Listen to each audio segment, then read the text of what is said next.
Hi, I'm Ryan Graff, and today I'm going to be talking about preparing for foaling. So first off, you want to have a big enough stall. 12 by 12 is recommended. I was lucky enough to have a 12 by 24 here. It was also backed right up to my horse's regular stall, so we cut an opening because she is very herd bound, so if the other horses came into the barn, she would be able to go in here and see them. Then we also attached a door that could be slid shut in case she were to start having a baby. We wanted her to have it in this nice big comfy area. So first off, with your stall, you want to make sure that all the crud is brushed out. I swept it and then I power washed it and swept it again. Then you want to put down a thin layer of shavings to absorb any liquid that may come out of your horse. Then you're going to put down a thick, probably about this thick layer of straw so that when your horse does have the baby doesn't get the shavings all stuck to it or inhale the little fragments from the shavings and end up having respiratory problems from it. So then you want to have somewhere to put your horse's hay so it's not just laying out. So I put it in a tank because it's easy enough for her to eat out of. She doesn't like drinking out of them, so we put out 2 buckets and filled them multiple times a day to make sure that she had plenty of water. Next, we put up cameras, and this is so that we can watch our horse if we had to go to work or school, and then we had a monitor and you can connect it to your phone so you can watch it just in case she does start acting like it's going to happen. And you do want to make sure that you have good connection because if there's a storm or anything like that, your camera connection is very important because otherwise you're going to be sleeping in the barn. Next, if the weather is kind of crummy and cold, you actually want to, if you have openings, I had a gate here, so we put up these panels so that with the wind and all of that, this blocked it from getting the baby cold if it were to be born. You want to make sure, you see that we have zip ties on there, you want to make sure that they're clipped very short so that nobody gets hurt on them. Also with that, you want to check your entire stall and make sure that there is nothing sharp or sticking out or anything like that. You want to completely check it very thoroughly so that nobody gets hurt in the process.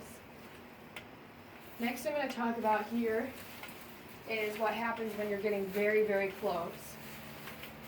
So, first off, you're going to wrap the mom's tail. There are several different methods of doing this. Here I had a tail bag and then the top of her tail. I used vet wrap. And with every method, you want to make sure that it is not too tight.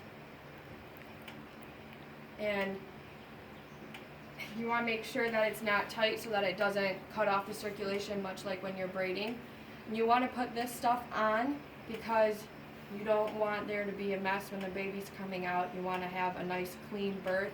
That way the tail doesn't get in the way or cause any disruptions of the process. With that, at the top, if you're using vet wrap like I did, at the very top, at the base, I put a loose wrap of tape so that the vet wrap did not come loose if she swished her tail or anything like that. Next, we're going to talk about the udders and the milk and watching for that. So with your mare, the udders are going to get very large and look like they're going to burst essentially. And when they get very close, there's going to be what's called wax. It's a little white, almost like a bubble that comes off of the udder at the end. And this here is a test strip, the pH test strip's a lot like what you use for your pool.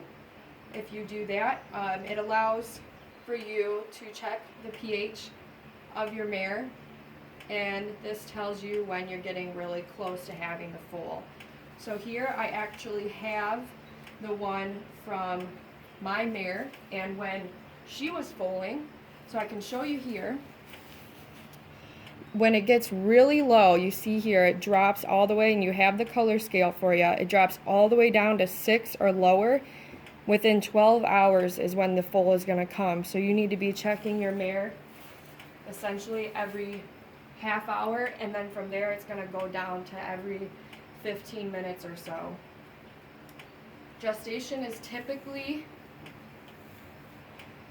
342 days.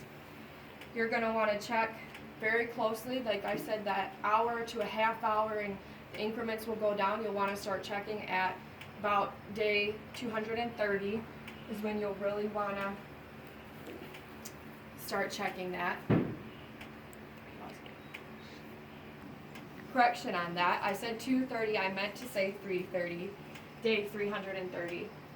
So when your foal is coming and the mare will start acting a little different, you'll see it if you know your horse well.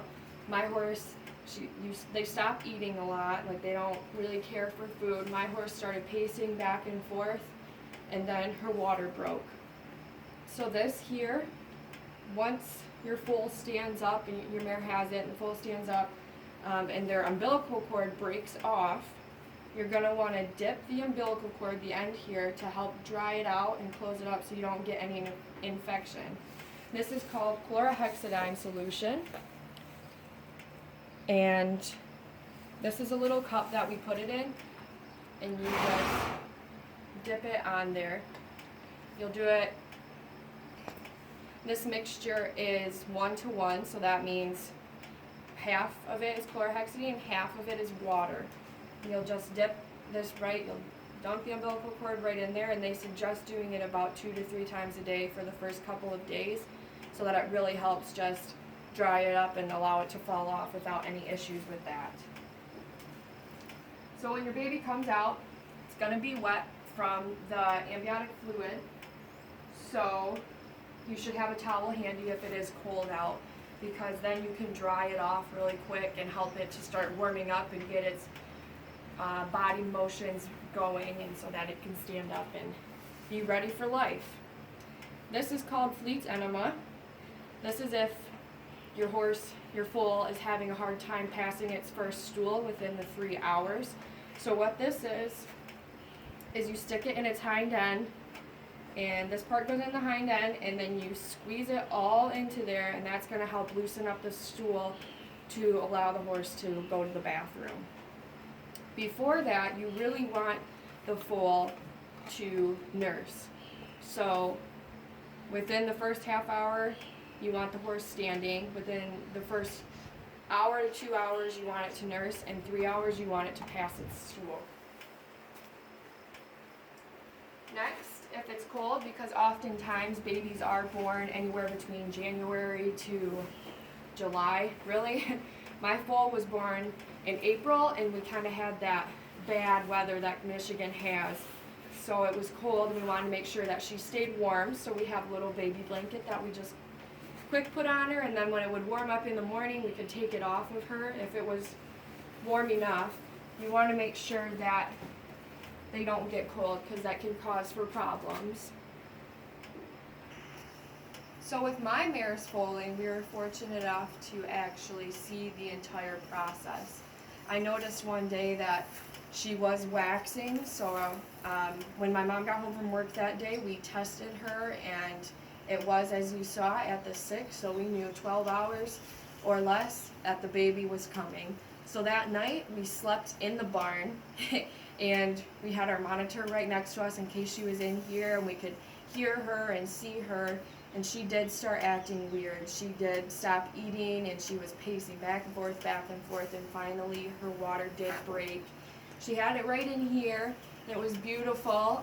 There was no complications. It was very smooth, and she had it, we saw her water break at 12 o'clock at night. They typically have them at night, and her water broke at 12, and at 12:20 our little beautiful baby was here. So the next morning when we got up, we called our vet, and they came out right away. They just want to check the baby's health, the mom's health, and they really checked to make sure that everything came out that was supposed to out of the mom. So with the umbilical cord, you have the placenta. They check that over and make sure everything was all healthy and good. And then they check the baby's health and just make sure she's breathing correctly, and that all body parts are functioning the way they're supposed to. They check the mom's health and make sure that she's doing okay as well.